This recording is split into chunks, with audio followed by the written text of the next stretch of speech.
Unlock your email marketing potential by mastering manual DNS setup for Mailerlite in Godaddy. First, log into your Mailerlite account, navigate to the domain section, or look for a prompt to verify your domain. Mailerlite will provide you with specific DNS records you need to add to your Godaddy account for SPF, DKIM, and DMARC. Now, open a new tab and log into your Godaddy account. Access your domain portfolio and select the domain you want to connect with Mailerlite. Within your domain settings, locate and click on the Manage DNS option. This is where you'll be adding the records that Mailerlite provided. To add your first record, click the Add Record button. You'll typically need to select the record type from a drop-down menu. Mailerlite will specify whether it's an SPF, DKIM, or DMARC record. For the SPF record, you'll usually enter it in the host or name field. The value field will be the string of text provided by Mailerlite, starting with V equals SPF1. Next,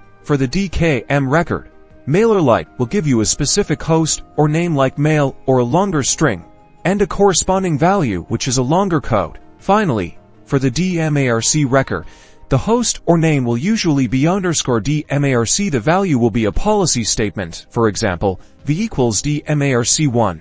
P equals none, RU equals mail@email.com. After entering each record, ensure you click Save for each one. Your new DNS records will now appear in your list. Return to your Mailerlite dashboard. It might take a few minutes, or even up to 48 hours, for the DNS changes to propagate across the internet. Mailerlite will periodically check for these records and update the verification status.